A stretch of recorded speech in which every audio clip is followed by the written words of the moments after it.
وإلى حضرة النبي المصطفى محمد صلى الله عليه وسلم. الفاتحة. أعوذ بالله من الشيطان الرجيم. بسم الله الرحمن الرحيم.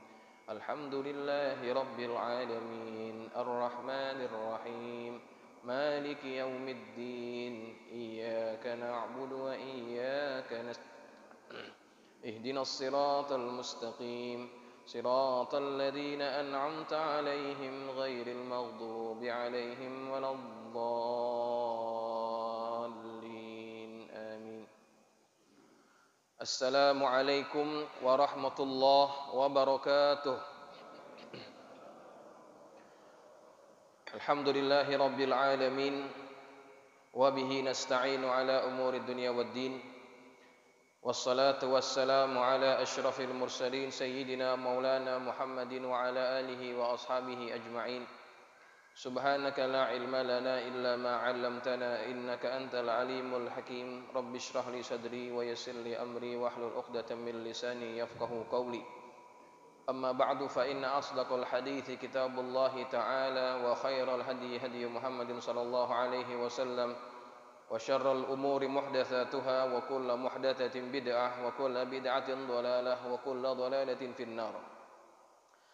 Hadirin hadirat jamaah yang dirahmati Allah sekalian, alhamdulillah kita panjatkan syukur kepada Allah Subhanahu wa taala atas limpahan nikmat dan karunia yang Allah masih berikan kepada kita, yang alhamdulillah kita gunakan nikmat-nikmat tersebut untuk menunaikan tanggung jawab kita sebagai hamba-hamba Allah, yaitu untuk beribadah kepadanya. Mudah-mudahan ini merupakan bentuk rasa syukur kita kepada Allah, dan ketika hamba bersyukur atas nikmatnya, maka Allah berjanji akan menambahkan nikmatnya kepada kita sekalian. Amin, Allahumma amin. Baik jamaah sekalian yang dirahmati Allah, malam ini kita akan teruskan pengajian kitab Tafsir Al-Munir. Pada minggu yang lalu kita belum habis membahas ayat yang ke-118. Namun malam ini kita akan baca secara bersama-sama ayat yang ke-119. Ya, mudah-mudahan malam ini sempat untuk kita bahas ayat yang ke-119. Seperti biasa akan dipimpin oleh Ustaz Nalim, silakan Ustaz.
أرسلناك بالحق بشيرا ونذيرا ولا تسأل عن أصحاب الجحيم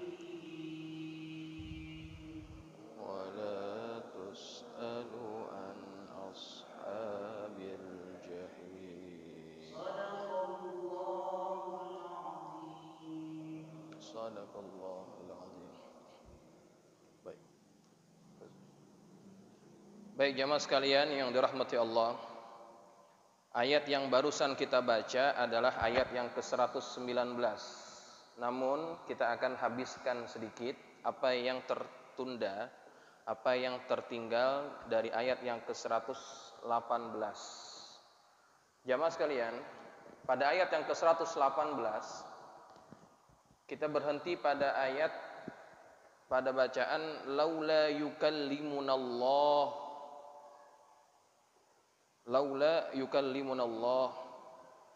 Mengapa Allah tidak bercakap dengan kami? Ini adalah perkataan yang diucapkan oleh orang-orang Yahudi ataupun orang-orang yang Allah sifatkan mereka-mereka yang tidak memiliki ilmu. Mereka menantang kepada Nabi untuk agar supaya Allah Subhanahu wa taala dapat bercakap seperti Allah bercakap dengan Nabi Allah Musa alaihissalam. Maka tantangan itu tidak dianggap oleh Nabi, tidak dilayani oleh Nabi. Nah, pada minggu yang lalu kita sudah membahas apakah memang Musa waktu berada di Bukit Tursina memang betul-betul bercakap dengan Allah dan Allah menunjukkan suaranya ataupun tidak, ya. Itu kita sudah bahas, kita tidak akan ulang lagi. Kemudian pada minggu yang lalu saya berjanji akan menjelaskan bagaimana dengan Nabi kita Muhammad SAW. Ketika Nabi di-mi'rajkan oleh Allah, apakah Nabi kita Muhammad SAW itu bertemu dengan Allah secara langsung dan melihat Allah dengan mata kepalanya dan juga mendengar ucapan Allah dengan telinganya? Itu yang kita berhenti pada minggu yang lalu. Baik, jamaah sekalian, mengenai peristiwa Mi'raj, peristiwa Mi'raj, itu Allah cerita dalam Quran pada surah An-Najm. Kalau Isra, peristiwa Isra-nya pada surah apa? Al-Isra. Tapi peristiwa Mi'raj-nya itu pada surah An-Najm. Wan najmi idza hawa. Ya, sampai habisnya. Di situ ada dijelaskan Allah Subhanahu wa taala mengatakan pada ayat yang ke-13, ya. Allah Subhanahu wa taala berfirman, "Wa laqad ra'ahu nazlatan ukhra." Sungguh dia, yakni Muhammad, telah melihatnya dalam rupanya yang asli pada waktu yang lain. Bapak-bapak kalau mau lihat di Qur'annya, buka halaman 526. Dalam Quran terjemahan, kalau mau lihat-lihat silakan. Halaman 526. Wa laqad ra'ahu nazlatan ukhra. Dan sungguh dia, yakni Muhammad, telah melihatnya dalam rupanya yang asli pada waktu yang lain, inda sidratil muntaha, yaitu di sidratil muntaha. Indaha jannatul ma'wa, di dekatnya itu ada surga tempat tinggal. Idh yaksha sidrata ma yaksha. Nah, Nabi Muhammad ketika berada di sidratul muntaha itu, sidratul muntaha diliputi oleh sesuatu yang meliputinya. Nah, pada ayat ini siapa yang Allah maksudkan dia melihat sesuatu yang dalam bentuk aslinya? Nabi Muhammad melihat siapa di Sidratul Muntaha? Allah? Bukan. Ayat itu tidak menceritakan bahwa Nabi Muhammad melihat Allah. Yang dilihat oleh Nabi di Sidratul Muntaha adalah malaikat Jibril, ya. Jadi dhamir hu pada ayat ke-113, walaqad ra'ahu nazlatan ukhra, dan sungguh dia, yakni Muhammad, telah melihatnya. Nya itu, hu-nya itu kembali kepada siapa? Kembali kepada Jibril. Nazlatan ukhra, pada waktu yang lain. Nah, yang Nabi lihat di Sidratul Muntaha adalah Jibril alaihis salam dalam bentuk yang asli. Dalam riwayat disebutkan Nabi kita Muhammad SAW melihat Jibril dalam bentuk yang aslinya itu 2 kali. Kali yang pertama di dunia, kali yang kedua sewaktu Nabi di-mi'rajkan. Di mana? Di Sidratul Muntaha. Waktu melihat Jibril menunjukkan rupanya yang asli. Jibril itu dikatakan oleh Nabi kita Muhammad memiliki sayap yang sebanyak 600 sayap. sangat besar. Dan jarak antara Nabi dengan Jibril waktu itu hanya seukuran 2 busur panah. Ya. Berapa panjangnya itu? Tidak panjang ya, 2 busur panah. Maka baqausaini au adna, bahkan lebih kurang lagi. Sangat besar kata Rasulullah SAW, dan itu Nabi lihat waktu di Sidratul Muntaha. Ya. Nah, kali yang pertama di mana? Di dunia. Di dunia. Waktu kapan itu? Waktu diturunkan ayat ya ayyuhal muddatsir. Ya. Pertama kan wahyu apa yang berbunyi? Iqra bismi rabbikal ladzi khalaq. Waktu itu Jibril datang dalam bentuk yang hampir seukuran dengan Nabi. Makanya kan Nabi kan diapakan? Dipeluk ya, dipeluk.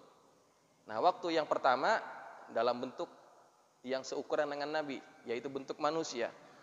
Yang kali kedua, Jibril datang berjumpa Nabi dalam bentuk yang aslinya. Nabi sedang jalan, tiba-tiba ada yang manggil dari atas, Muhammad, Muhammad gitu. Nabi lihat ke belakang, Nabi lihat ke depan, Nabi lihat ke kanan kiri, tidak ada orang. Muhammad, Nabi lihat ke atas, Jibril menunjukkan bentuknya yang asli. Maka waktu itu Nabi ketakutan, pulang ke rumahnya. Kemudian dia minta diselimuti oleh istrinya.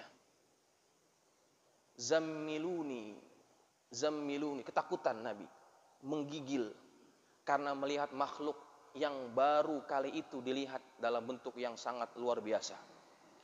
Nah, jangankan Nabi kita Muhammad, kita aja kalau lihat pocong aja kan kita lari, terbirit-birit, kuntilanak, ya kan? Nah, ini makhluk yang luar biasa. Nabi pun ketakutan karena Nabi pun manusia. Nah, kemudian itu ceritanya. Jadi yang kali pertama di dunia, kali yang kedua ketika di Sidratul Muntaha. Nah, Sidratul Muntaha itu adalah batas akhir. Jibril menemani Nabi kita Muhammad. Ya, waktu di dunia kan ditemani juga. Daripada Mekkah ke Baitul Maqdis ditemani oleh Jibril, tapi dalam bentuk manusia. Tapi ketika di Sidratul Muntaha dia berubah dengan bentuk aslinya. Disitulah akhir Jibril menemani Rasulullah SAW. Kemudian Jibril berkata, Muhammad, engkau teruskan sendiri. Kalau aku ikut bersama engkau, aku akan terbakar. Ya, aku akan terbakar. Maka Nabi naik sendirian. Naik kemana? Mustawa. Langsung berjumpa dengan Allah Subhanahu wa Ta'ala. Nah, ini yang akan kita bahas. Ketika Nabi sudah berpisah dengan Jibril, berjumpa dengan Allah Subhanahu wa Ta'ala, apakah Nabi kita Muhammad melihat Allah dengan mata kepalanya ataupun tidak? Ini memang menjadi perdebatan di kalangan para ulama. Jangankan di kalangan para ulama, para sahabat Nabi juga berbeda pendapat dalam masalah ini.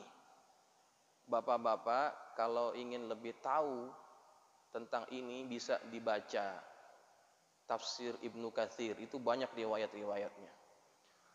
Di kalangan sahabat ada 2 kutub. Yang satu meyakini Nabi melihat Allah secara langsung.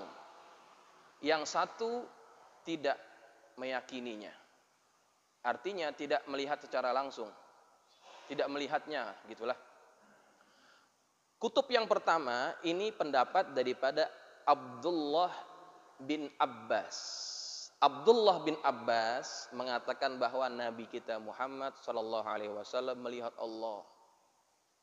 Sedangkan kutub yang satu lagi ini disuarakan oleh Sayyidatuna Aisyah.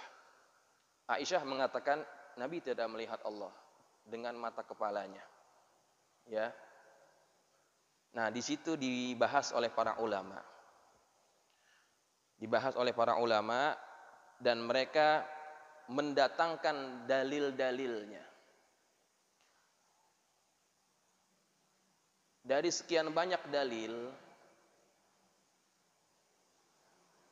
yang dianggap kuat oleh Asy-Syaikh Wahbah Zuhaili adalah dalil yang menyatakan bahwa Nabi Muhammad tidak melihat Allah dengan mata zohirnya, dengan mata kepalanya, tapi dengan apa? Dengan mata batinnya, ya. Ataupun juga dia memasukkan juga riwayat yang bahwa dia tidak melihat Allah secara langsung. Dalilnya disebutkan oleh beliau, di antaranya adalah ayat yang berbunyi, yaitu pada surah Al-An'am, la tudrikuhul absar wa huwa yudrikul absar.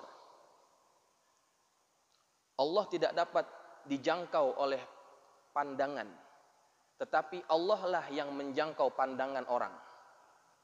Itu ayat yang membantah bahwa Nabi Muhammad berjumpa ataupun melihat Allah secara langsung. Ya. Surah Al-An'am ayat yang ke-103.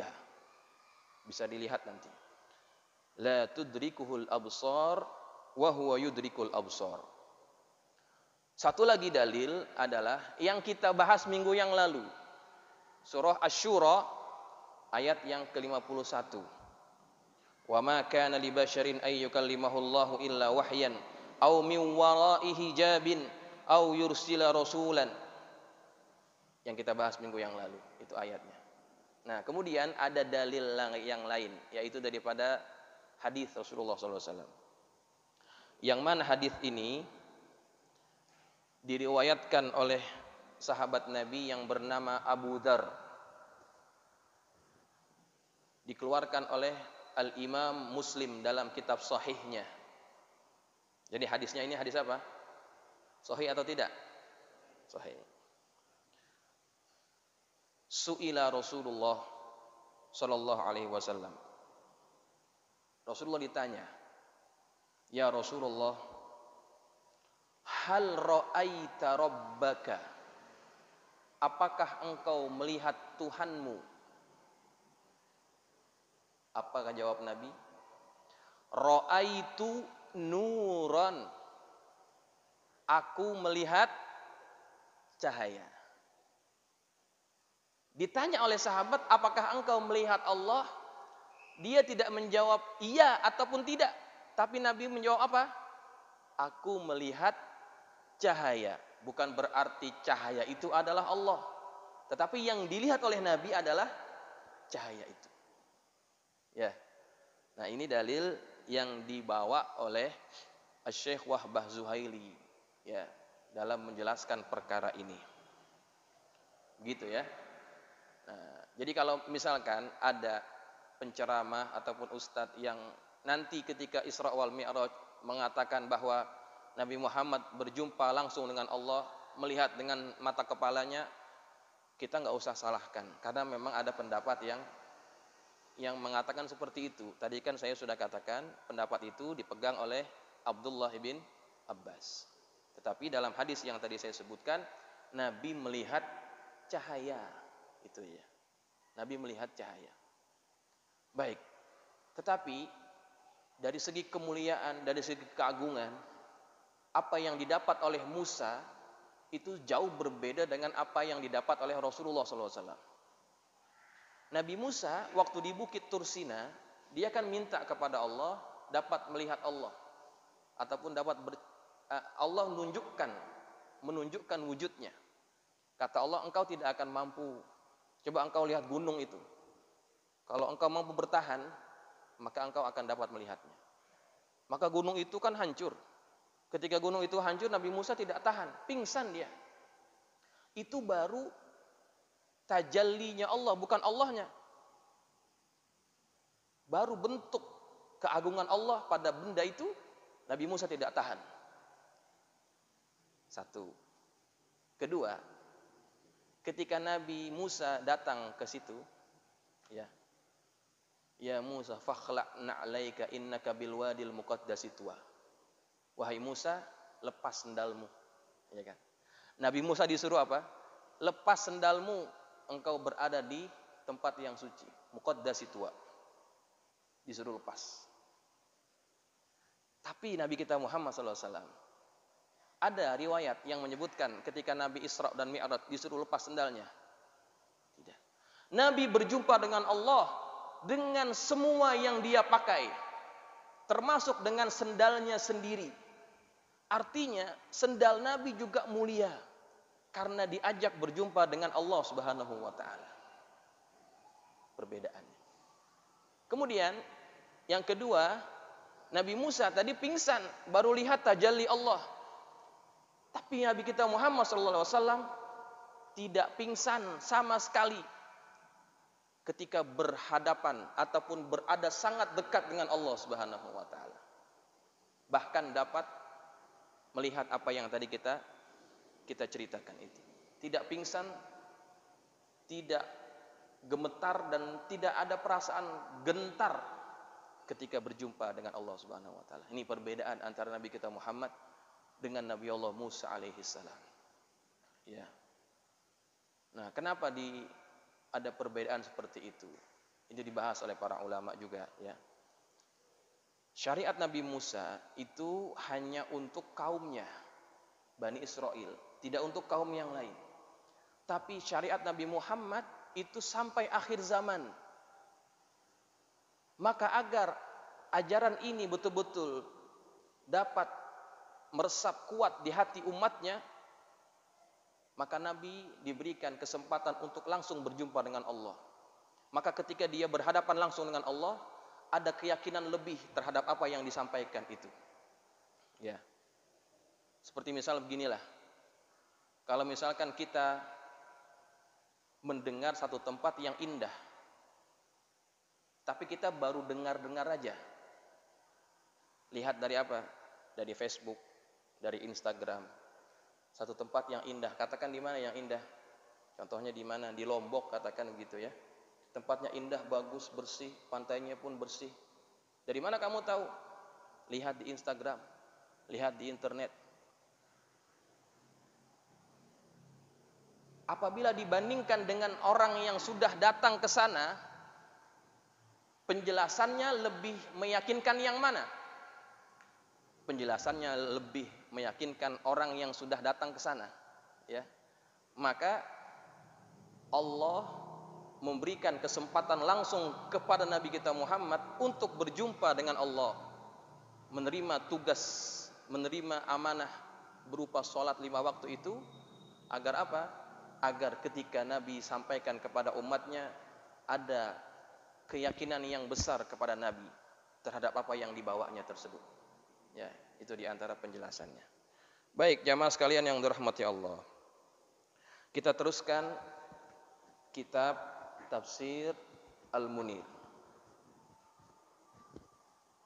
Pada ayat yang berbunyi au ta'tina ayah, au ta'tina ayah, laula yukallimuna Allahu au ta'tina ayah, atau engkau datangkan kepada kami ayah, tanda-tanda kebesaran.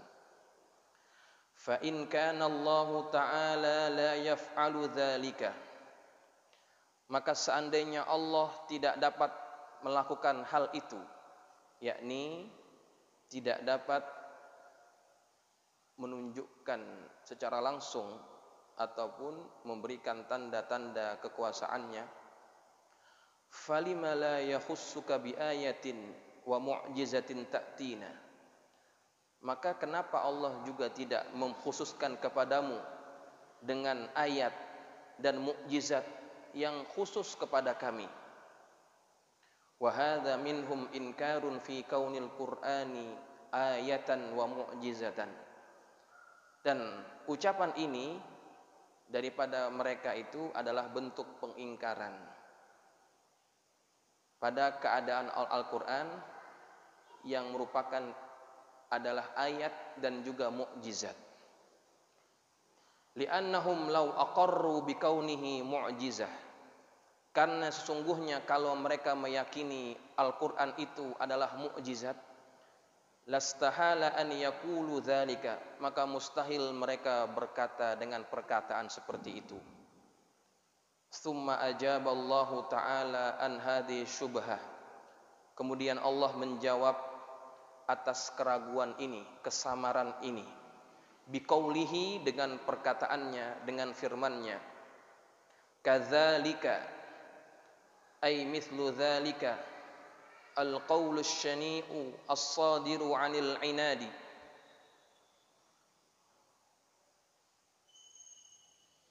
Ucapan itu adalah ucapan yang buruk yang lahir dari bentuk pengingkaran.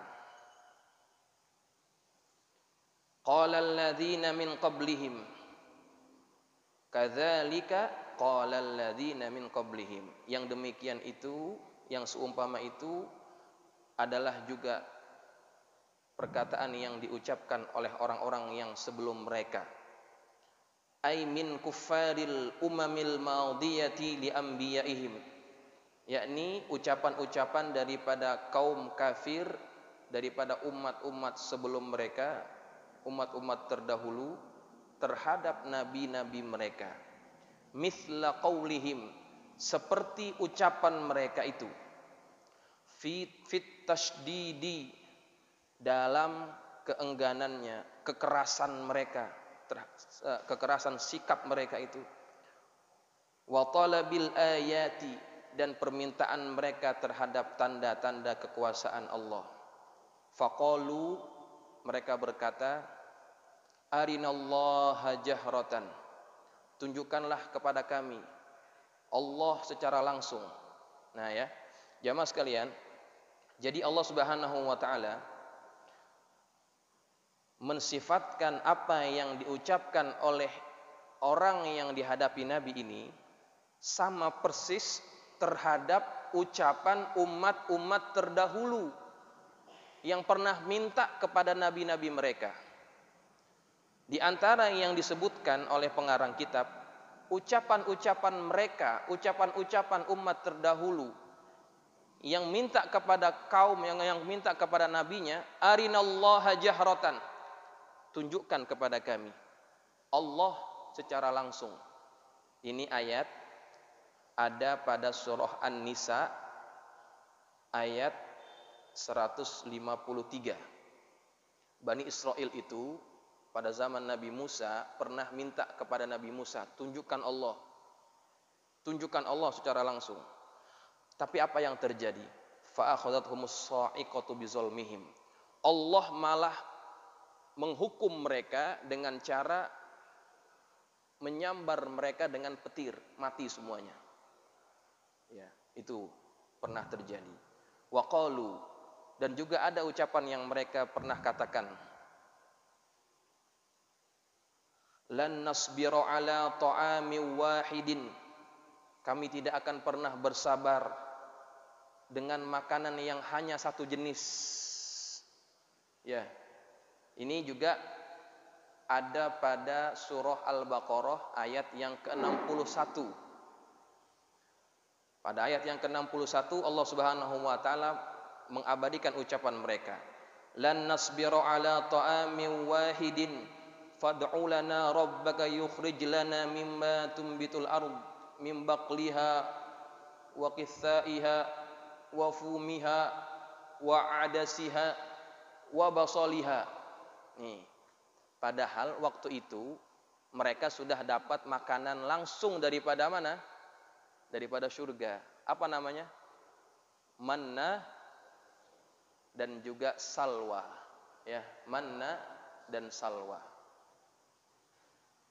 Itu makanan langsung daripada surga diberikan kepada mereka. Tapi memang itu aja makanannya, nggak ada yang lain. Ya, udah azan aja. Makanannya nggak ada yang lain. Kemudian mereka minta kepada Allah, lan nasbiru ala ta'amin wahidin, kami tidak akan sabar dengan jenis makanan yang itu aja. Tumbuhkan kepada kami daripada bawang putihnya, ya, kacang adasnya, mentimunnya, kemudian bawang merahnya. Itu yang mereka cari. Ya, kalau kita orang Betawi pun nggak sabar juga kali ya. Diberikan makanan daripada surga, mintanya apa? Jengkol juga. Mintanya terasi juga. Emang itu yang paling enak gitu. Karena menjadi kebiasaan mereka sewaktu mereka belum pindah ke negeri yang baru gitu. Dikasih makanan itu aja bosan juga mereka. Nah, itu ucapan mereka itu. Wa qalu ij'al lana ilahan. Mereka juga pernah berkata, ij'al lana ilahan, jadikan kepada kami satu Tuhan. Bentuklah Tuhan untuk kami. Ini ucapan ini Allah abadikan dalam surah Al-A'raf pada ayat yang ke-138. Ketika orang-orang ini Bani Israel sudah selamat melintasi Laut Merah, wajawazna bi Bani Israil al-bahra fa'atau ala qaumin ya'kufuna fi asnamil lahum. Ketika mereka sudah melewati Laut Merah, mereka berjumpa dengan satu kaum yang mereka itu menyembah berhala. Ketika mereka lihat orang-orang ini menyembah berhala, mereka minta sama Musa, wahai Musa, ij'al lana alihah, buatlah kepada kami sesembahan seperti mereka. Nah, ini kan ucapan mereka ini diabadikan. Wa qalu hal yastati'u rabbuka ay yunazzila alaina ma'idatan minas sama'. Apakah Tuhanmu mampu menurunkan kepada kami makanan daripada langit? Nah, ini terjadi pada zaman Nabi Isa alaihissalam, ya. Mereka kaumnya Nabi Isa yang disebut Hawariyun, mereka minta kepada Nabi Isa untuk menurunkan makanan daripada langit. Ini disebut dalam surah Al-Maidah, ya. Akhirnya memang diturunkan oleh Allah makan daripada langit. Ya, Rabbana anzil alaina ma'idatan minas sama. Ya. Ya Allah, turunkanlah kepada kami maidah, makanan daripada langit. Takunu aidan li awwalina wa akhirina. Kami akan jadikan itu sebagai hari raya bagi orang-orang yang terawal ataupun orang-orang yang terakhir. Ini ucapan-ucapan yang pernah diucapkan oleh Bani Israel dan terulang kembali pada zaman Nabi Muhammad. Artinya, memang kelakuan orang-orang terdahulu itu pasti akan terus berulang pada zaman setelahnya. Jadi jangan heran kalau ada orang-orang yang bersikap seperti itu. Dan kenapa Allah ceritakan kisah-kisah mereka, itu bukan hanya sebagai kisah sejarah, tetapi ada pelajaran penting bahwa belajarlah daripada sikap mereka. Jangan seperti mereka, karena sikap-sikap seperti itu akan terus berulang dari zaman berzaman. Seperti itu sikapnya. Hati-hati dan hindari sikap-sikap yang seperti ini. Sikap ini terlahir dari apa? Dari hati yang tidak ada keyakinan terhadap apa yang dibawa oleh baginda Rasulullah Sallallahu Alaihi Wasallam. Baik itu daripada mukjizatnya ataupun daripada Al-Quranul Karim. Tasyabahat qulubuhum, sama hati mereka. Ay tawafaqat qulubuhum abaihim wastawat kalimatuhum fil kufri wal inad. Yakni hati mereka sama terhadap orang tua mereka, bapak-bapak mereka, dan juga kalimat-kalimat mereka pun sama dalam hal kekufuran dan pengingkaran. Qad bayyannal ayati, sungguh telah kami jelaskan ayat-ayat. Ay nazzalnaha bayyinatan, kami telah menurunkannya sebagai satu bukti. Liqaumi yuqinun, bagi orang-orang yang mencari kebenaran, mencari keyakinan. Ayat lubunal yakin, yang mencari keyakinan. Ya, mukjizat, tanda-tanda keagungan itu hanya bermanfaat bagi mereka-mereka yang betul-betul mencari keyakinan, bukan mencari permusuhan. Ya, baik jamaah sekalian, karena kita terbatas oleh waktu, kita berhenti sampai di sini. Sebetulnya kalau ingin dipanjangkan lagi, masih bisa saya panjangkan, karena masih gantung ini perkataannya, ucapannya masih gantung. Ya, kita belum sampai kepada konklusi, belum sampai kepada kesimpulan. Ya, insya Allah kita akan nyambung lagi minggu yang akan datang. Ya, sampai situ ayat lubunal yaqina. Sampai situ ya, kita akan sambung lagi minggu hadapan. Mudah-mudahan apa yang kita pelajari hari ini bermanfaat. Al-Fatihah. A'udzubillahi minasyaitonir rajim. Bismillahirrahmanirrahim. Alhamdulillahirabbil alamin. Arrahmanirrahim. Maliki yaumiddin. إياك نعبد وإياك نستعين اهدنا الصراط المستقيم صراط الذين أنعمت عليهم غير المغضوب عليهم ولا الضالين. بسم الله الرحمن الرحيم الحمد لله رب العالمين والصلاة والسلام على أشرف المرسلين سيدنا مولانا محمد وعلى آله وأصحابه أجمعين. اللهم انفعنا بما علمتنا وعلمنا ما ينفعنا اللهم زدنا ولا تنقصنا وأكرمنا ولا تهنا واعتنا ولا تحرمنا وآثرنا ولا تؤثر علينا وأرضنا وارض عنا اللهم إنا نسألك بحق فاتمة وأبيها وبعلها وبنيها افتح علينا وعلى أولادنا وتلاميذنا فتوح العارفين فقهنا وإياكم في الدين وارزقنا كمال الإخلاص واليقين اللهم ارزقنا فهم النبيين وحفظ المرسلين وإلهام الملائكة المقربين برحمتك يا أرحم الراحمين. اللهم اجعلنا من الذين يستمعون القول فيتبعون أحسنه. صلى الله على سيدنا محمد وعلى آله وصحبه وسلم والحمد لله رب العالمين. والسلام عليكم ورحمة الله وبركاته.